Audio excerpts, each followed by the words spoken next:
1-3 Arizona Cardinals taking on the 2-2 San Francisco 49ers.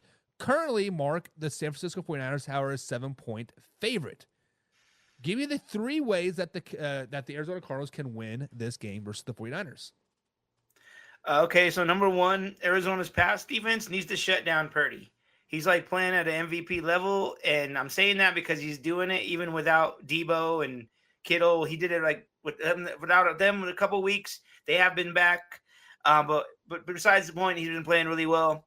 Second, Arizona pass defense needs to be better, especially with all of San Francisco's pass catchers all coming back. Debo, Kittle are back, so they're gonna have to watch that. And their pass defense has not been good. They've given up 5 touchdowns. They have had 2 picks, but their rating is not good, 110.4. Jane Daniels, like I said, he had a huge game against them. Last, the Arizona pass rush needs to be better. They had literally 0 sacks on 30 attempts against Washington. I don't know what Washington's O-line rank is, but I'm telling you, like, they can't be that good where they didn't record a single sack. So that needs to be better. Yeah, it was 0 sacks and 0 pass pressures as well, if I'm not Which mistaken. is absolutely terrible. Yeah. So just to recap here, you need to stop MVP Brock Purdy. He's been balling out all season long. I think he's leading the NFL in yardage, actually. Shut down the wide receivers. Debo and Ayuk need to be shut down. And then get a freaking pass rush. Those are the keys for the Arizona Cardinals. And guys, and I'm going to give you the keys for the San Francisco 49ers. Number one here, the common theme of the night is to stop the run. The Arizona Cardinals right now, guys, are averaging 156 yards per game on the ground. James Conner has double-digit touches in every game this season. Double-digit touches. If you hold Conner under 2 yards per carry average, the Cardinals will quickly go away from the run. In the games that he does have 5 yards or more per carry, he has rushed the ball 20-plus times, and the Cardinals have hung in there, right? So you need to stop the run. Number 2, speaking of MVP, Kyler Murray has been playing at an MVP level as well. The first quarter of the season, he has been an MVP fresh off of his injury of 2023. He is moving and looking very, very well. Kyler Murray has completed 7% of his passes so far this season and is also averaging 10 yards per carry. He has been the motor and the leader of this team. When Marvin Harrison Jr. said, I don't know why I'm getting the ball, and Kyler Murray basically called him out saying, it's not my job to get you open. Get open, I'll get you the ball. So you have to contain Kyler Murray. And next up is you have to be dominant on offense. Much like what Mark said, the offense of the San Francisco 49ers have been balling out all season long. They have had a well-balanced attack so far this season, despite not having CMC and their backup running back as well. They're the second-ranked offense in the NFL with 271 passing yards per game and 141 yards on the game, 141 yards on the ground, respectively. Like I said, the top 2 running backs are still on IR. Sorry. And it is time for Mason to see what you really have. So far, this Mason has 91 rushing attempts so far this season. He had 28 carries versus the Jets for 147 yards, 20 carries for 100 yards versus the Vikings, 19 carries for 77 yards versus the Rams, and 24 carries for 123 yards versus the Patriots. Oh, by the way, Brock Purdy has 75% completion percentage versus NFC teams so far this season, and he has broken 290 yards every game this season. So continue to be dominant on offense. So just to recap, stop the Arizona Cardinals running game, shut down James Conner, contain Kyler Murray, and just continue to be dominant on offensive side of the ball. So Mark, with that being said, wow emoji for the Arizona Cardinals, heart emoji for the San Francisco 49ers. Who do you got winning this game and why? I got to go with the Niners. I just think that Purdy is playing out of his mind, and now that they have Kittle and Debo back and most of their weapons, they're good. And Mason is totally fit in where McCaffrey's been missing. So, yeah, I'm going Niners. Yeah, I am I'm going with the Niners as well. As much as I want to pick the Arizona Cardinals, because I kind of think they're going to kind of be a sleeper and kind of get hot and kind of be on that 7-8 win slide this season. They're going to kind of remind me of the Minnesota Vikings from last season when they're like on their fifth string quarterback, but yet they're still in the playoff hunt. Like how are these guys here? I kind of expect the Cardinals to kind of be there at the end, but I think the 49ers are just too powerful for them right now. I'm with you on this. I'm picking the San Francisco 49ers as well. So let's go ahead and jump in the comments here. And Kevin says, damn it, Bobby. Man, get out of here. Get out of here. Kevin Cummings is picking the San Francisco 49ers. And Lou Man 007 says, that's a good question. Do you ever pick against your team, Mark?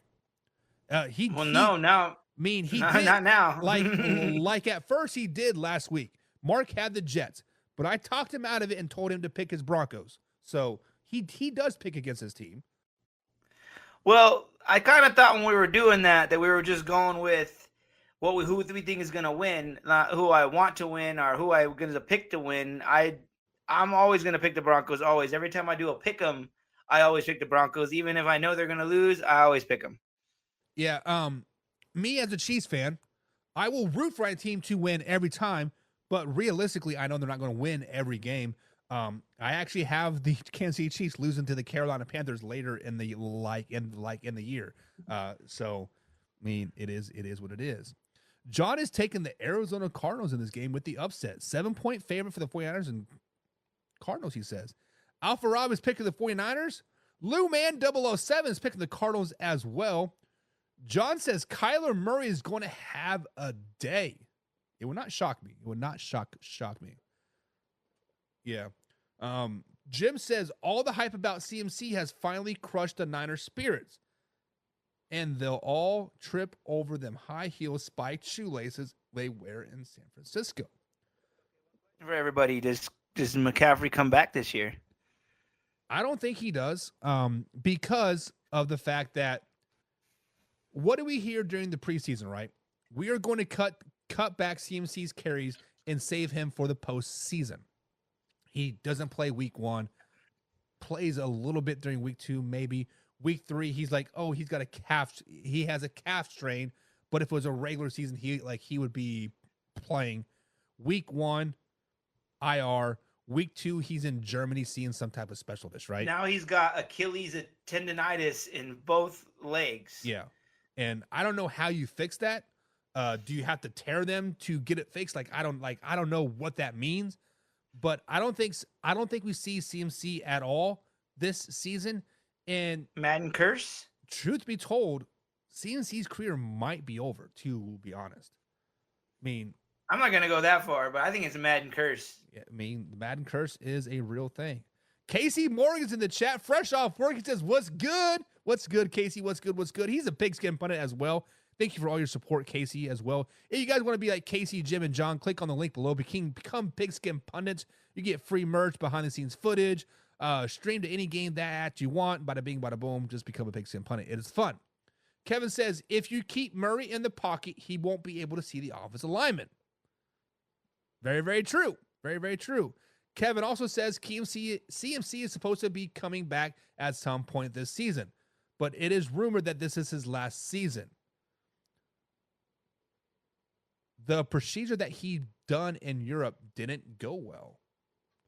What was that procedure? Because I don't know how you fix Achilles tendonitis, because it's a ligament. Do you inject some type of steroid into it? Do you cut it a little bit to release some of the pressure? I don't know. Mark, do you know anything about Achilles tendonitis? I don't know anything about Achilles tendonitis, but usually when these guys go over to Germany or Europe, they're getting stem cells. That's the one thing it's illegal here for players to use that stuff. But in Europe, if they go there, it's okay. Peyton Manning did the same thing for his neck. These players are just trying to do anything they can to get back on the field, and the stem cells will help that regenerate, whatever is hurting on his Achilles. And maybe that didn't help. Maybe it didn't take. So weird question.